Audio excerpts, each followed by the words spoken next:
Vous dites action? Action. Ok, donc bonjour. Aujourd'hui, attends, oh non, c'est quel j'ai oublié, c'est le quatrième épisode, non, le sixième.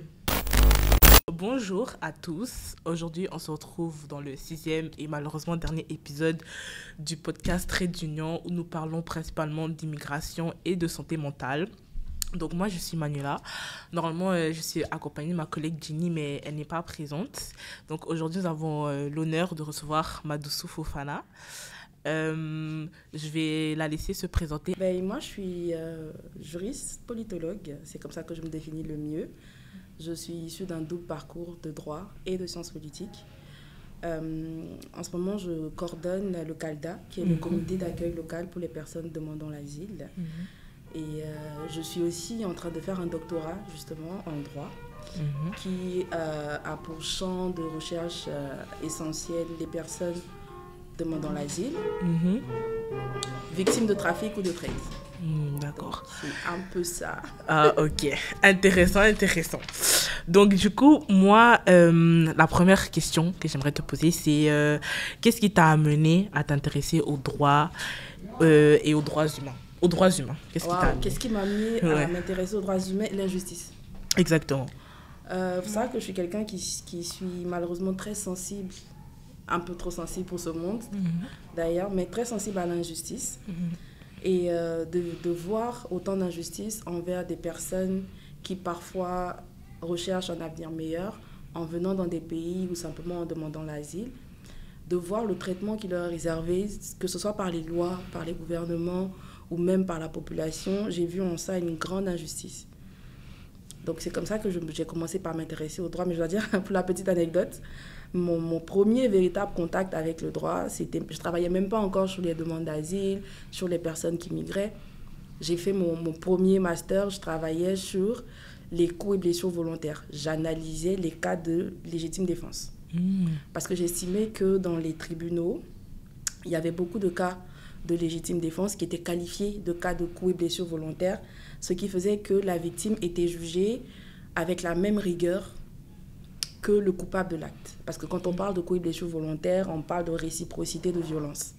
Alors que justement, en cas de légitime défense, on parle plutôt de défense. D'accord. Donc je trouvais que même là, déjà, il y avait matière à creuser. C'est comme ça que j'ai commencé à m'intéresser au droit et à tout ce qui vient avec là. Ah, ok. Mais juste, légitime défense, c'est, si je ne me trompe pas dans le droit, c'est quand tu devais te défendre, genre Exactement. Alors en cas de légitime défense, on parle d'une certaine réciprocité. Ça veut dire qu'il y a de la violence qui va arriver. Dans un cas de bagarre, par exemple, je vais prendre un cas plus pratique. Dans un cas de bagarre, par exemple, tant que la bagarre reste verbale, on ne parle pas de légitime défense ou de coups et blessures volontaires. À partir du moment où il y a une personne qui va porter atteinte physique à une autre, donc qui va le taper, lui donner une paire de gifles ou peu importe, là, on parle de coups et blessures. D'accord. La légitime défense intervient quand cette personne ne fait que se défendre. Ça veut dire, si une personne te tape, tu as le droit de riposter quand c'est pour te défendre. Les conditions, c'est que la riposte soit proportionnelle à l'attaque. Ça veut dire que genre si par exemple quelqu'un te donne une gifle mais toi tu commences à le frapper, là c'est plus de la légitime défense. Plus de la légitime défense là. Ah d'accord. Ok, c'est un nouveau truc que j'apprends. Du coup, on a vu que j'ai aussi vu parce que j'ai pu lire sur toi que tu as travaillé dans plusieurs pays, Asie, Afrique, Tunisie et tout. Qu'est-ce que dans ces pays qu'est-ce que tu as appris de ces expériences-là? Alors, mon passage dans les différents pays m'a appris à être beaucoup plus sensible à la cause humaine. C'est quand on voyage, qu'on se rend compte le plus de la misère morale et de la misère matérielle des gens. Donc, voyager, c'est aussi s'ouvrir à accepter que tout le monde ne soit pas pareil.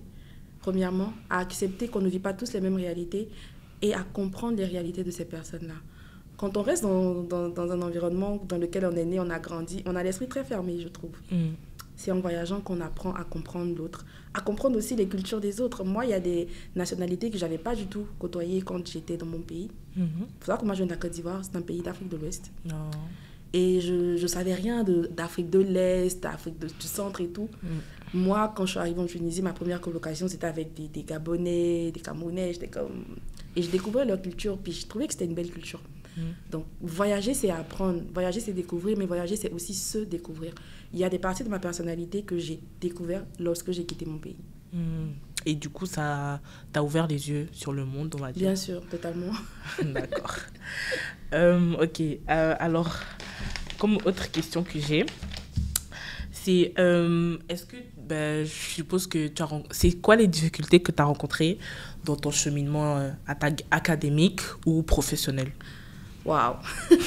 Mais si t'en as, parce que je sais qu'ils rencontrent presque pas de difficultés, tout est facile. On a toujours des difficultés dans le droit, je sais que c'est quand même quelque chose qui est... Alors, je vais attirer ton attention sur une petite chose. Je me définis comme juriste politologue justement parce qu'après la Côte d'Ivoire, j'ai fait la science politique. Arrivé au Canada, j'ai repris en droit parce que le droit, c'est mes premiers amours. Mais en fait, la passion m'a amené à faire de la science politique. Et la première difficulté, c'est l'adaptation à la méthodologie. Le droit n'a pas la même méthodologie que toutes les autres disciplines. De même que la science politique n'a pas la même méthodologie que les autres disciplines. Donc, le plus gros enjeu, il est méthodologique, dans un premier temps. Ensuite, viennent les enjeux de compréhension. Parce que la manière de lire un texte, c'est pas la même manière on n'analyse pas les textes tous de la même manière. Et quand tu vas te faire examiner pour avoir lu un texte, tu dois minimalement convaincre celui qui te lit, donc ton professeur, etc., du fait que tu aies compris. Maintenant, qu'est-ce qui rentre dans ta compréhension? C'est ça le plus gros enjeu quand on fait les sciences sociales, quand on fait le droit ou quand on fait la science politique. C'est ta compréhension qui doit être pertinente pour la personne qui te lit ou la personne qui t'écoute. Donc, c'était le deuxième gros enjeu. C'était de ne pas savoir quoi chercher dans un texte, en fait. C'est-à-dire, tu prends un texte et tout, tu as plein de choses, tu es comme, mais finalement, qu'est-ce que je dois faire ressentir ou qu'est-ce qui va intéresser la personne qui va me lire le mieux? Partant de là, faut s'adapter. Puis je dirais, la troisième difficulté, c'est... c'est aussi les enjeux financiers. On va mettre le mot sur ça. C'est les enjeux financiers parce que être étudiant au Canada et être étudiant en Côte d'Ivoire ou en Tunisie, c'est pas la même chose. Déjà, en Côte d'Ivoire, moi, j'avais ma famille. Moi, comme on dit chez moi, j'étais une soupe ouverte, là. J'étais une prise en charge à 200%. Je partais à l'école, j'entrais à la maison, il y avait la nourriture sur la table, je boudais mon plaisir. Des fois, je critiquais. Pourquoi il n'y a pas ci? Moi, je mange pas ça, t'as vu? Et après, arrivant en Tunisie, mon premier choc, c'est tu sors, mais quand tu rentres, tu cuisines. Il n'y a rien qui t'attend là. C'est toi qui cuisines. C'est apprendre à gérer les finances aussi. Ça veut dire, quelque part, tu deviens responsable, maître de ton destin. C'est comme si on te disait, écoute, là, ta vie est dans tes mains. C'est toi qui fais ce que tu en veux. Donc, de commencer à apprendre à faire les courses toute seule, de commencer par, tu sais, à gérer son planning, son emploi du temps, à quel moment il faut que je cuisine, à quel moment il faut que je travaille, mes cours et tout. Puis de chercher ailleurs aussi à avoir un petit boulot à gauche, à droite, parce que il faut bien harmoniser les finances. Ça, c'était un gros enjeu. Et puis voilà, je vais m'arrêter là. Ouais, mais les enjeux financiers, c'est quelque chose... mais ça veut dire là, comme... Est-ce que ça veut dire que si, par exemple, il arrive qu'on a envie d'aller étudier dans un autre pays, du coup, ça pourrait être dur à cause des enjeux financiers? Il y a toujours les enjeux financiers quand on va à l'extérieur. Parce que moi, je dis toujours, l'Afrique est un beau continent, en ce sens que en Afrique, si tu as faim, tu vois, tu sais, tu as toujours une tante, un oncle, une cousine qui habite pas loin de là où tu étudies, qui habite pas loin de là où tu habites. On a ce qu'on appelle l'hospitalité en Afrique qui fait que dans n'importe quelle maison tu rentres, tu peux trouver à manger là. Ouais, c'est vrai. Mais une fois que tu sors de ce contexte-là, c'est beaucoup de solitude que tu vas vivre. Les enjeux financiers viennent du fait que, à moins que tu viennes d'une famille très riche, qui va t'envoyer beaucoup d'argent à tous les mois pour payer ton loyer, payer ta nourriture, payer ton école, t'habiller selon les saisons. Donc, faut un budget pour ça. Il y a les imprévus, il y a le transport. C'est beaucoup d'arrangements financiers. Donc, à moins que tu viennes d'une famille où on te prend en charge à 100%, ce qui est l'idéal, tu as besoin de t'adapter financièrement. D'abord, d'apprendre à gagner de l'argent. Ensuite, d'apprendre à gérer l'argent que tu gagnes. C'est pas facile tout le temps. C'est pas tout le temps facile avec les enjeux financiers. Ah, je vois. D'accord. Du coup, ma prochaine question, c'est... Pardon. comme j'ai dit, le droit, c'est souvent perçu comme quelque chose de compliqué. Donc, pour toi, ça sera quoi concrètement, le droit? Écoute, pour faire du droit aujourd'hui, il ne faut pas que de l'ambition. Il ne faut même pas que de la volonté. Il faut surtout ne jamais abandonner. En droit, le droit met ta patience à rude épreuve. Le droit met ta tolérance à l'échec à rude épreuve. Ça veut dire, il y a des fois, tu échoues, c'est d'un point. Ça, c'est le droit. Donc, ça va te mettre à rude épreuve de sorte à ce que tu sois en remise en question perpétuelle. Ça veut dire que tu vas tout le temps te demander, mais est-ce que je suis faite pour ça? Donc, en fait, ceux qui réussissent en droit, c'est même pas les plus brillants, c'est pas ceux qui ont le plus... C'est ceux qui n'abandonnent jamais qui réussissent en droit. C'est tout. C'est donné comme conseil. C'est ceux qui n'abandonnent jamais. C'est ceux qui n'ont pas peur de se remettre en question. C'est ceux qui n'ont pas peur de recommencer. Mais du coup... parce qu'on pourrait dire, bon là c'est pas de la médecine qu'on parle, mais si par exemple on prendrait le cas de la médecine aussi, c'est aussi compliqué je trouve. Donc oui. C'est le même conseil qu'on pourrait donner pour la médecine. Totalement, moi je pense qu'il y a des disciplines qui sont pas faites pour tout le monde. D'accord? Clairement, moi je pourrais pas faire médecine.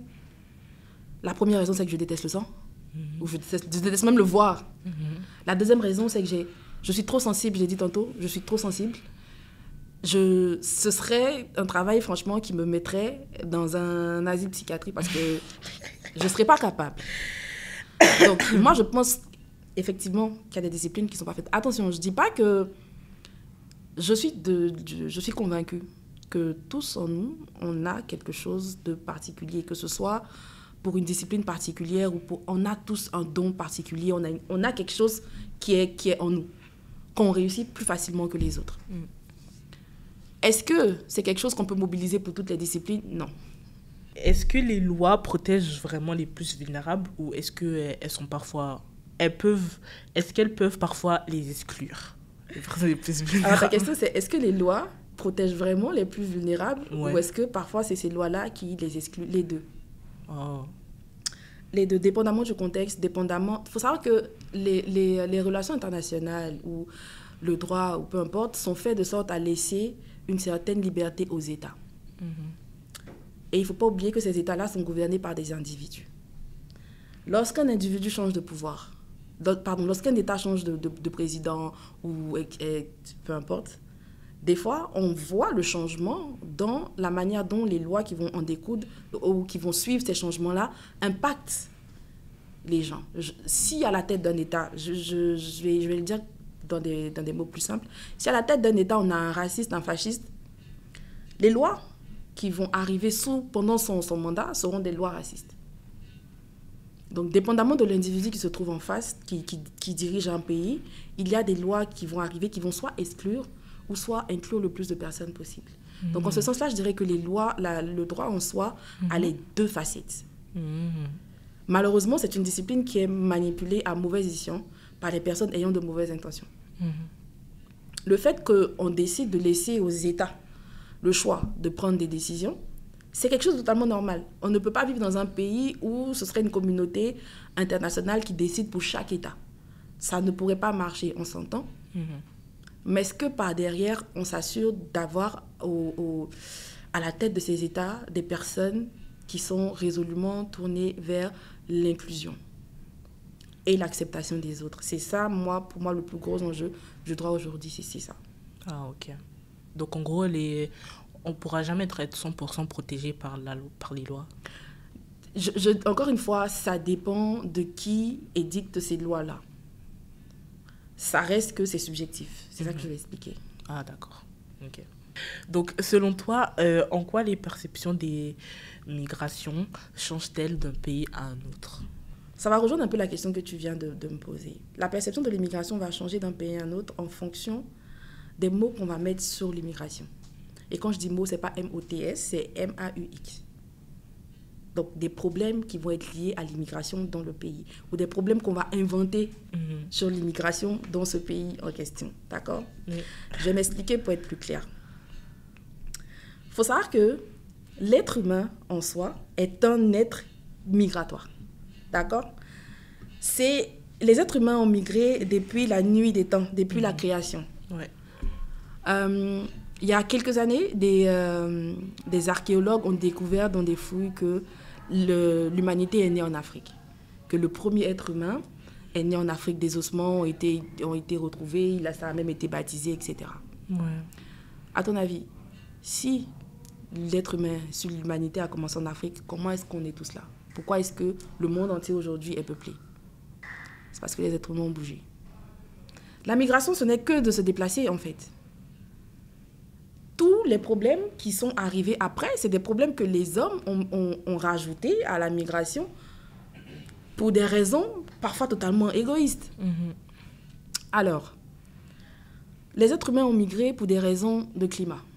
Depuis la nuit des temps, les êtres humains ont migré pour des raisons économiques, depuis les origines, mais surtout, les êtres humains ont migré pour simple curiosité.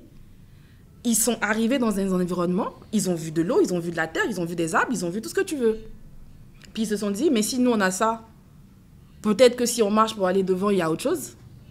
Ils ont vu des animaux, ils ont commencé à bouger. La traçabilité, elle est là.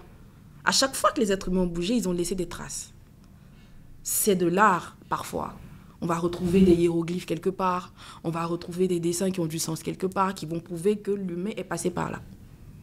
À cette époque-là, encore une fois, il n'y avait pas de problème. C'était normal de bouger. Alors pourquoi en 2025, bouger est devenu problématique? Parce que les hommes, parce que des gouvernements ont décidé que c'était problématique. Donc la perception de la migration va changer, qu'on soit d'un pays plus ouvert ou d'un pays moins ouvert. Écoute, l'immigration au Canada, ce n'est pas l'immigration en Chine, là. C'est pas la même chose. Tu vois? De même, l'immigration au Canada, ce n'est pas l'immigration en France. L'immigration en France, ce n'est pas l'immigration en Italie. On s'entend que, dépendamment, encore une fois, de ce qu'on met dans l'immigration, des conditions d'immigration, des conditions d'arrivée, des conditions de protection, il y a toute une thématique qui va être différente, que ce soit d'un pays à un autre. Ce qui n'est pas correct en soi. Ben, c'est pas correct que l'immigration soit devenue autant difficile. Autant problématique surtout. C'est même pas qu'elle soit difficile, c'est que ce soit autant problématique. Parce que comme je t'expliquais tantôt, ce n'est que bouger là. Ouais. Au final, ce n'est que bouger. C'est, comme je t'expliquais tout à l'heure, l'immigration est devenue problématique parce que les hommes en ont décidé. Écoute, j'ai un exemple que je prends souvent, qui est peut-être un peu...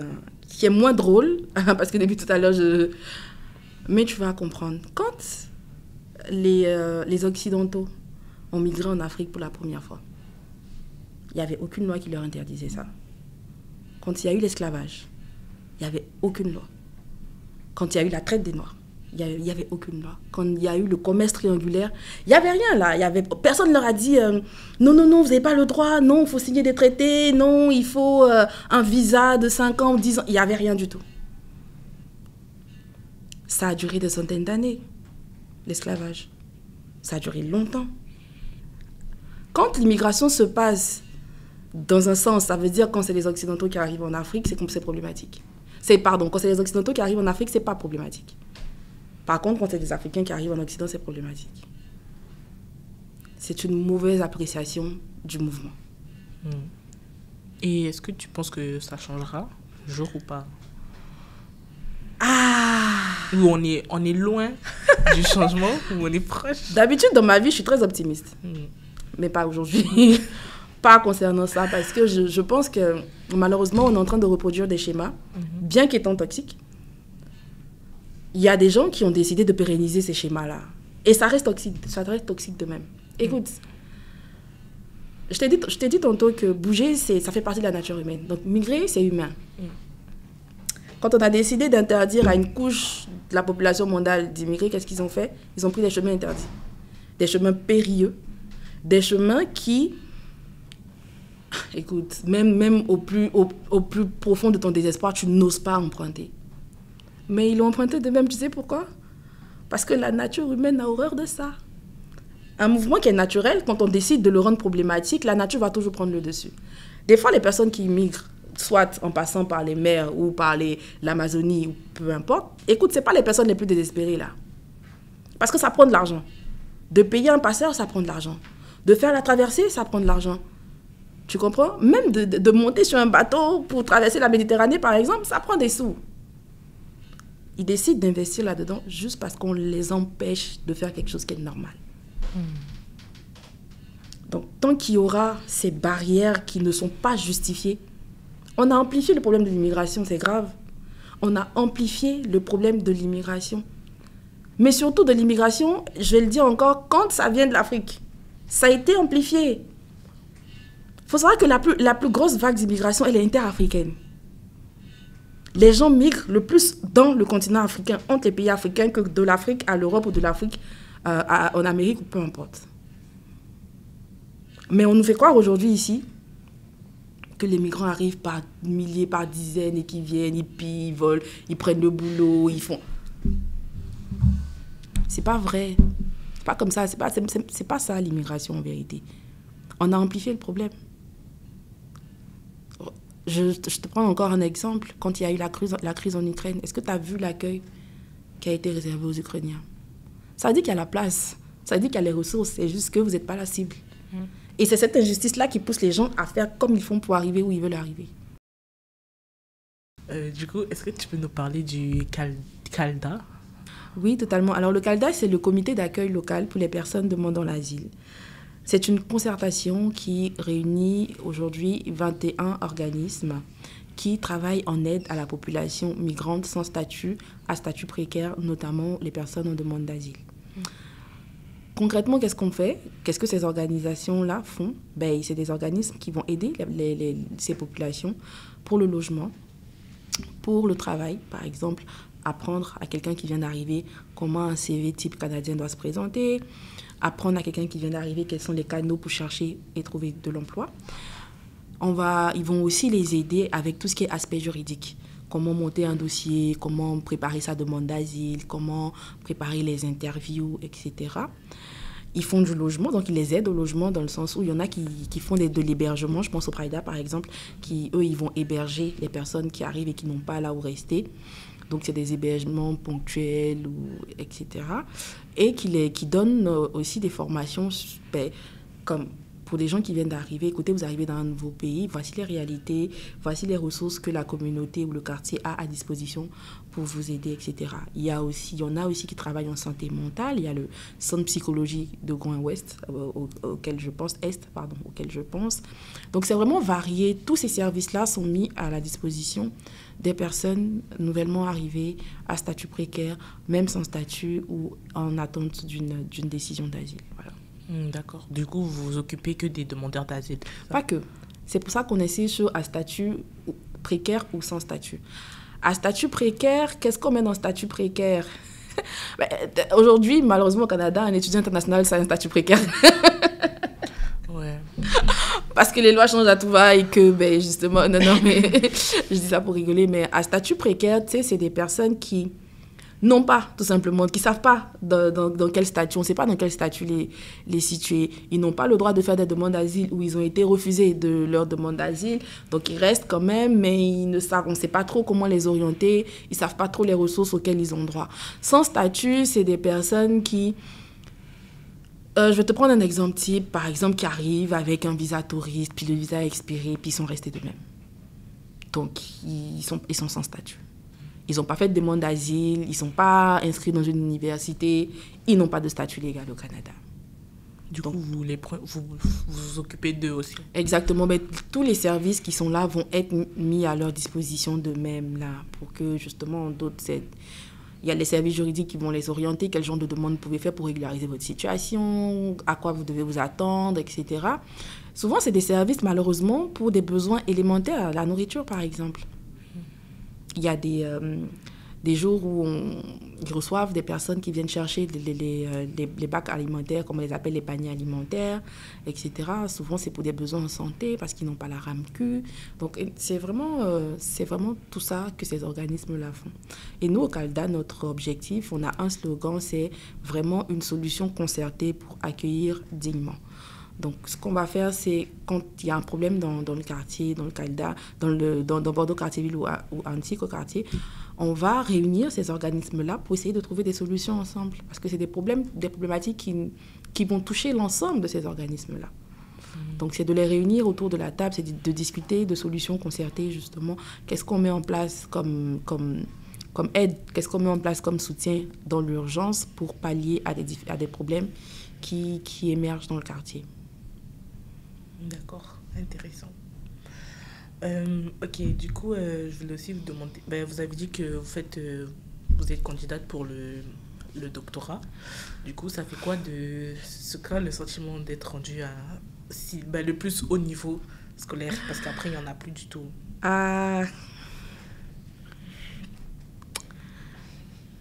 C'est... Je dirais que vous n'êtes pas satisfaite, genre vous voulez qu'après le doctorat, il y ait un autre truc? Non, c'est un sentiment mitigé en vérité. C'est de la fierté, dans le sens où quand on arrive à faire un doctorat dans une discipline, ça veut dire qu'on a maîtrisé tous les rouages de cette discipline-là. Ça veut dire qu'on est capable d'aborder toutes les questions liées à cette discipline-là. Ça veut dire qu'on est devenu un expert dans la discipline. Et ça fait plaisir. Mitigé parce qu'on ne va pas se mentir, le doctorat, c'est dur. Ce n'est pas une partie de plaisir tous les jours. Au Canada, le système est fait de telle sorte que même étant au doctorat, vous avez des cours obligatoires à passer. Vous avez des examens doctoraux à passer avant de passer devant le jury pour présenter une thèse. Ce n'est pas tous les jours facile. Et même encore, quand on a fini dans mon cas, quand on a fini les cours et qu'on a fini l'examen, etc., reste la rédaction. On s'entend, le doctorat, ce n'est pas 50 pages sur un sujet. C'est 400, 300 en montant. Et il faut que ce soit pertinent. Ce n'est pas juste 400 pages où tu ne dis rien, là. Ou ce n'est pas juste 400 pages où tu vas faire du copier-coller de ce que les gens ont dit un peu à gauche, à droite. Ton expertise à toi, ça doit être quoi? Qu'est-ce que tu apportes à la discipline en elle-même? C'est ça le plus gros du problème. Donc oui, c'est de la fierté, mais c'est du stress. Mais c'est du stress, c'est l'envie de toujours se dépasser, de prouver qu'on est légitime d'être à ce niveau-là, qu'on n'est pas juste un figurant dans une discipline qui, au bout de quelques jours, se fera oublier parce qu'il aura produit une thèse qui n'a aucune valeur scientifique. Mais du coup, le doctorat, c'est dur alors? Je ne te dirais pas que c'est facile, c'est dur. Mais là, ça donne une pression pour nous, les jeunes qui voulons se rendre jusqu'à ce niveau. Je t'ai dit tantôt que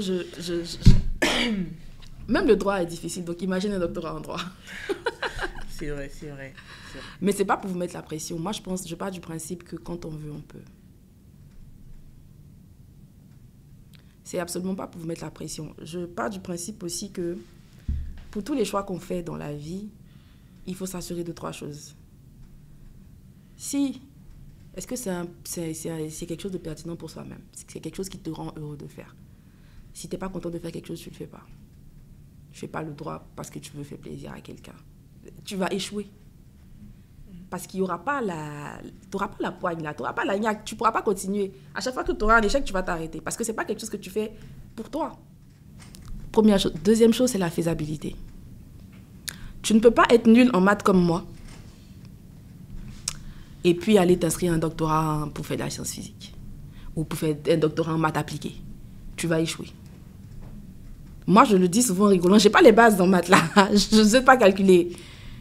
Qu'est-ce que j'irais faire à faire un doctorat en maths appliquées? Il faut connaître ses limites dans la vie. Il faut connaître ses acquis, mais il faut avoir l'honnêteté intellectuelle de reconnaître ses limites. Puis la dernière chose, c'est comme je disais tantôt, ce n'est pas les plus forts qui réussissent, c'est ceux qui n'abandonnent pas. D'accord. Merci comme conseil. Parce que tous les jours, moi personnellement, c'est pas... au niveau où je suis rendue là, je suis encore au cégep. Uh-huh. Puis, comment je peux dire? Puis je suis en sciences nat. C'est un programme quand même dur, on va dire. Mais félicitations, donc tu fais les sciences naturelles au cégep. Okay. Pour pouvoir devenir pharmacologue. Oh, félicitations. Merci. Du coup, c'est pas un parcours évident et tout. Pas du tout. Puis, des fois, quand tu fais tes trucs, quand tu fais tes devoirs et tout, des fois, c'est dur. Des fois, tu te dis même, qu'est-ce que tu fais là? Tu as envie de quitter et tout. Mais après, tu penses à ce que tu aimes quand même. Parce qu'il y a des jeunes encore, des fois, quand je les vois dans dans le programme qui sont dit ouais moi je suis là à cause de mes parents et tout. Je me dis mais qu'est-ce que tu fais là, genre tu peux quitter et tout, mais ils ouais mais mes parents ils veulent que je sois ça et tout, puis je me dis ça me rend triste parce que je me dis ils font quelque chose qu'ils aiment pas et quelque chose que t'aimes, mais je me dis genre si tu fais quelque chose que t'aimes pas, genre comment je peux dire, ça peut être difficile pour toi de quitter si tu as la pression de tes parents. Donc du coup je sais pas, des fois c'est un peu dur genre de mais la question c'est toujours le but. Qu'est-ce que tu recherches en faisant ça?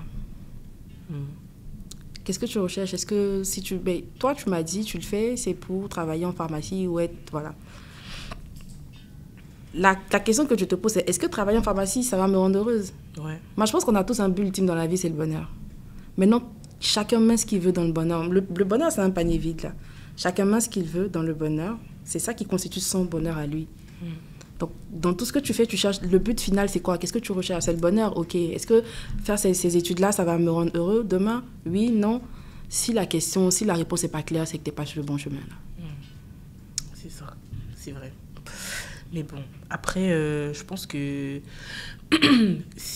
parce qu'il y en a certains qui... Si tu as la pression des parents, mais je me dis, des fois... est-ce que tu peux faire un métier qui te rapporte beaucoup d'argent, mais si t'es pas... mais est-ce qu'il y a des gens, des fois, peut-être, qui peuvent compenser le fait qu'ils sont pas heureux dans le métier par l'argent? Genre le fait que, du coup, ils gagnent beaucoup d'argent, du coup, ben... Si ta question, c'est est-ce que l'argent rend heureux, c'est non. Non, ça contribue, mais ça fait pas partie de... Il n'y a rien de pire que de se lever tous les matins et de faire quelque chose qu'on n'aime pas. Il n'y a rien de plus démotivant que de se lever tous les matins, d'aller à un travail qu'on n'aime pas. Alors, peu importe combien tu gagnes, est-ce qu'à la fin de la journée, tu es content? Est-ce qu'à la fin de la journée, tu es satisfait? Est-ce qu'à la fin de la journée, tu as eu l'impression d'avoir fait quelque chose qui a du sens pour toi? Encore une fois, si la réponse n'est pas claire ou si la réponse est non, tu n'es pas sur le bon chemin. Merci. Sinon, on peut trouver de l'argent partout. Hein. Tu sais, même ceux qui vendent de la drogue, je dis ça comme ça, ils font de l'argent là, mais est-ce que pour autant ils sont heureux? Est-ce que pour autant ce qu'ils font c'est moral? Est-ce que, tu vois? Non. L'argent c'est un moyen, ça doit pas être la finalité là. C'est vrai. En tout cas, merci beaucoup d'avoir participé à notre podcast. Merci à vous pour l'invitation. J'espère que vous avez aimé le moment que vous avez passé. C'était un très beau moment. J'espère vous revoir. Avec plaisir, je reviendrai.